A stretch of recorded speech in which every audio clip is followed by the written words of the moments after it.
ನಮ್ಮ ಈ ವಸ್ತು ಪ್ರಶ್ನೆ ಉದ್ಘಾಟನೆಯಲ್ಲಿ ಭಾಗವಹಿಸಿ ಉದ್ಘಾಟನೆ ನೆರವೇರಿಸಿದ ನಮ್ಮ ಗುಂಪುಗಳ ನಗರದ ಶಾಸಕರು ಆತ್ಮೀಯರಾದ ರವಿಕೃಷ್ಣರು, ತುಮಕೂರಿನ ಹೆಮ್ಮೆಯ ಜಿಲ್ಲಾಧಿಕಾರಿಗಳನ್ನಿಸಿ ಇವರ ಕಾಲದಲ್ಲಿ ಎಲ್ಲ ಪ್ರಶಸ್ತಿಗಳು ಬಂದಿದೆ. ಅಭಿನಂದಿಸಬೇಕಾಗಿರುವಂಥದ್ದವರಿಗೆ ಜಿಲ್ಲಾಧಿಕಾರಿಗಳಿಗೆ ಉತ್ತಮ ಕಾರ್ಯಗಳನ್ನು ಮಾಡ್ತಾ ಇದ್ದಾರೆ ಅಂತ ಹೇಳಿ ಅವರು ಗುರುತಿಸಿ ಅವರಿಗೆ ಅಭಿನಂದಿಸಿದ್ದಾರೆ ಅಂತ ಜಿಲ್ಲಾಧಿಕಾರಿಗಳಿರುವಂತಹ ಶುಭ. ನಮ್ಮ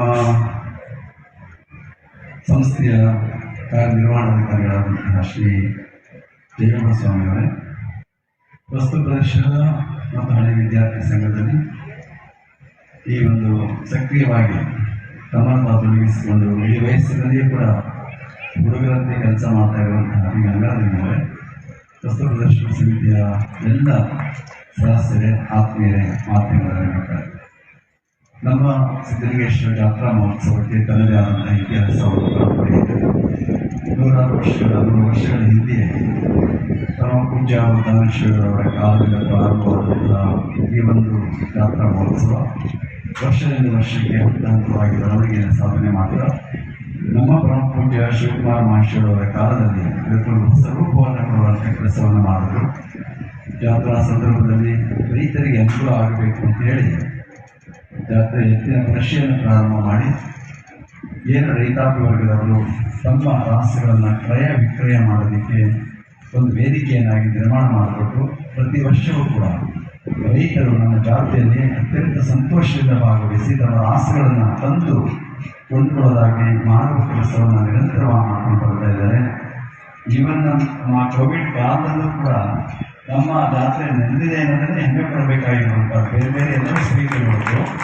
ಆದರೆ ಕೋವಿಡ್ ಸಂದರ್ಭದಲ್ಲೂ ಜಾತ್ರೆಯನ್ನು ನಡೆಯಿತು, ನಮ್ಮ ವಸ್ತು ಪ್ರದರ್ಶನವೂ ನಡೀತು, ಅದಕ್ಕೆ ಯಾವುದೇ ತೊಂದರೆ ಆಗಲಿಲ್ಲ.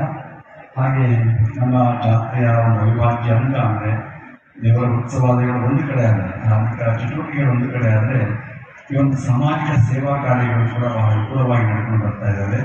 ಹಾಗೆ ರೈತರಿಗೆ ಒಂದಷ್ಟು ಅವಕಾಶವನ್ನು ಆ ರೀತಿ ಕೊಡೋದ್ರ ಜೊತೆಗೆ ಬಂದಂಥ ಜನಗಳಿಗೆ ಒಂದು ಸಂತೋಷವಾಗಿ ಮನರಂಜನೆಯನ್ನು ಹೊಂದೋದ್ರ ಜೊತೆಗೆ ಅನೇಕ ನಮ್ಮ ರಾಜ್ಯದ, ನಮ್ಮ ದೇಶದ ಪ್ರಗತಿಯ ಮಾಹಿತಿಯನ್ನು ಪಡ್ಕೊಳ್ಳೋದಕ್ಕೆ ಈ ವಸ್ತು ಪ್ರದರ್ಶನವನ್ನು ಪರಮ ಪೂಜ್ಯರು 1940 ದಶಕದಲ್ಲಿಯೇ ಇದನ್ನು ಪ್ರಾರಂಭ ಮಾಡಿರುವಂತಹ ಅವರು ಅಷ್ಟು ಸುದೀರ್ಘವಾಗಿ ನಡ್ಕೊಂಡು ಬರುವಂತಹ ಒಂದು ವಸ್ತು ಪ್ರದರ್ಶನ ಅಂದರೆ ಮೈಸೂರು ಬಿಟ್ಟರೆ ನಮ್ಮ ತುಮಕೂರದೇ ವಸ್ತು ಪ್ರದರ್ಶನ ಇಷ್ಟೊಂದು ಚೆನ್ನಾಗಿ ನಡ್ಕೊಂಡು ಬರೋದಕ್ಕೆ ಸಾಧ್ಯ ಆಗ್ತಾ ಇರುವಂಥದ್ದು.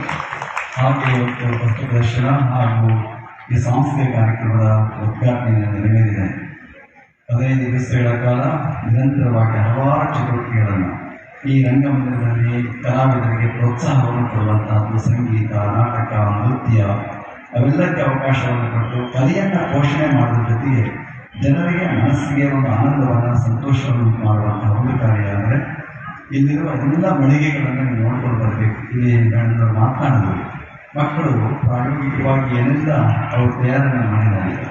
ಇವತ್ತಿನ ದಿನಮಾನಗಳಿಗೆ ಬೇಕಾಗಿರುವಂತಹ ಕೃತಕ ಬುದ್ಧಿಮತ್ತೆಯನ್ನು ಕುರಿತು ಅನೇಕ ಚಟುವಟಿಕೆಗಳನ್ನು ಮಾಡಿದ್ದಾರೆ.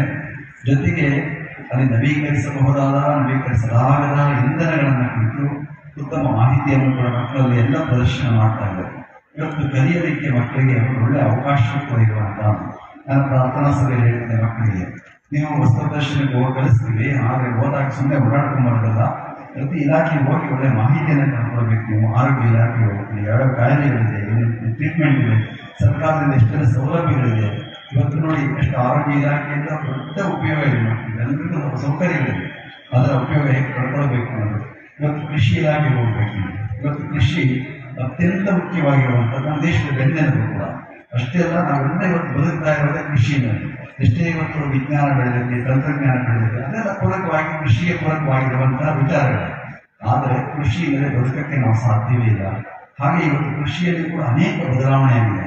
ಇವತ್ತು ನೋಡಿ ನಮ್ಮ ದೇಶದಲ್ಲಿ ಡಿಪಾರ್ಟ್ಮೆಂಟ್ ಏನು ವೆರೈಟಿ ತರಕಾರಿಗಳು ಬಂದಿದ್ದಾವೆ. ನಮಗೆ ಏನು ಉಪ್ಪಿನ ಗಿಡನೋ, ಇದು ಶೋ ಗಿಡನೋ ಅಂತ ನೋಡ್ತಾ ಇದ್ದೀವಿ. ಆದರೆ ನೋಡಿದ್ರೆ ಅವೆಲ್ಲ ತರಕಾರಿಗೆ ಸಂಬಂಧಪಟ್ಟವೆಲ್ಲ, ಬಣ್ಣ ಬಣ್ಣದ ತರಕಾರಿಗಳವೆಲ್ಲ. ಅವು ಹೆಂಗೆ ಯೂಸ್ ಮಾಡೋಕ್ಕೆ ಸಾಧ್ಯವಿಲ್ಲ.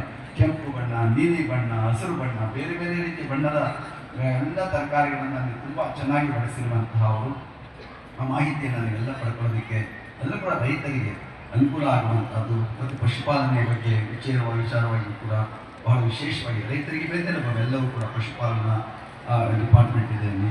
ಜೊತೆಗೆ ರೇಷ್ಮೆ ಇಲಾಖೆ ಕೂಡ ರೈತರಿಗೆ ಅತ್ಯಂತ ಅವಶ್ಯವಾಗಿ ಬೇಕಾಗಿರುವಂಥ ನಮ್ಮ ತುಮಕೂರು ಜಿಲ್ಲೆಯಲ್ಲಿ ಹೆಚ್ಚಿನದಾಗಿ ರೇಷ್ಮೆಯನ್ನು ಬೆಳೆಯುವಂಥ ಜನಗಳಿರುವಂತಹ ರೇಷ್ಮೆಯಲ್ಲಿ ಏನೆಲ್ಲ ಬೆಳವಣಿಗೆ ಆಗಿದೆ. ಮೀನುಗಾರಿಕೆ ಇಲಾಖೆ ಇದೆ, ಮೀನುಗಾರಿಕೆ ಇದೆ. ಜೊತೆಗೆ ನಮಗೆ ಹೈನುಗಾರಿಕೆ ಪಶುವೈದ್ಯ ಮತ್ತು ಮೀನುಗಾರಿಕೆ ಎರಡು ಒಟ್ಟಿಗೆ ಸೇರ್ಕೊಂಡು ಬರ್ತಾ ಇರುವಂಥದ್ದು. ಏಕೆಂದರೆ ಇವತ್ತು ರೈತ ಒಂದು ಹಸು ಇಟ್ಕೊಂಡೆ ತನ್ನ ಜೀವನ ಮಾಡ್ಕೊಂಡು ಬರ್ತಾ ಇದ್ದಾರೆ.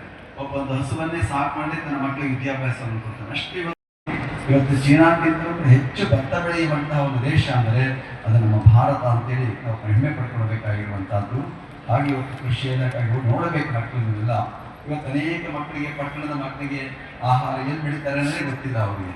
ಇವತ್ತು ರಾಗಿ ಏನು ಬೆಳೀತಾರೆ, ಭತ್ತ ಏನು ಬೆಳೀತಾರೆ ಅನ್ನುವಂತಹ ಪುಸ್ತಕದಲ್ಲಿ ಓದುವಂಥದ್ದಷ್ಟೇ ಆಗಿರ್ತದೆ. ಆದರೆ ಅವರಿಗೆ ಪ್ರಾಯೋಗಿಕವಾಗಿ ಪ್ರತ್ಯಕ್ಷವಾಗಿ ನೋಡೋದಕ್ಕೆ ಅವಕಾಶ ಆಗೋದಿಲ್ಲ. ಆದರೆ ಅಲ್ಲಿ ಹೋದಂತಹ ಸಂದರ್ಭದಲ್ಲಿ ಏನೆಲ್ಲ ರೈತ ಎಷ್ಟು ಕಷ್ಟಪಡ್ತಾನೆ, ಆ ಕೃಷಿಯನ್ನು ಬೆಳೆಯಬೇಕಾದ ಎಲ್ಲವನ್ನು ಅನುಭವಿಸ್ತಾನೆ ಅನ್ನೋದನ್ನು ನೀವು ಪ್ರತ್ಯೇಕ ಕಟ್ಟಬಾರ್ದು. ಒಂದಿಷ್ಟು ಗಿಡ ಮರಗಳನ್ನು ಬೆಳೆಸಿ ಪ್ರಕೃತಿಯನ್ನು ಉಳಿಸಿ ಉತ್ತಮ ವಾತಾವರಣವನ್ನು ನಿರ್ಮಾಣ ಮಾಡಿಕೊಳ್ಬೇಕಾಗಿರುವಂಥದ್ದು. ಈಗ ಅರಣ್ಯ ಪ್ರದೇಶವೂ ಕೂಡ ನಮ್ಮ ದೇಶದಲ್ಲಿ ಸಂಕೋಚಗೊಳ್ತಾ ಇದೆ. ಒಂದು ದೇಶದಲ್ಲಿ ಇಷ್ಟು ಜನಸಂಖ್ಯೆ, ಇಷ್ಟು ಅರಣ್ಯ ಇರಬೇಕು ಅನ್ನುವಂಥ ನಿಯಮ ಇರುವಂಥದ್ದು. ಆದರೆ ನಮ್ಮ ದೇಶದಲ್ಲಿ ಇವತ್ತು ಕೇವಲ 23 ಕಾಡಿರುವಂಥದ್ದು.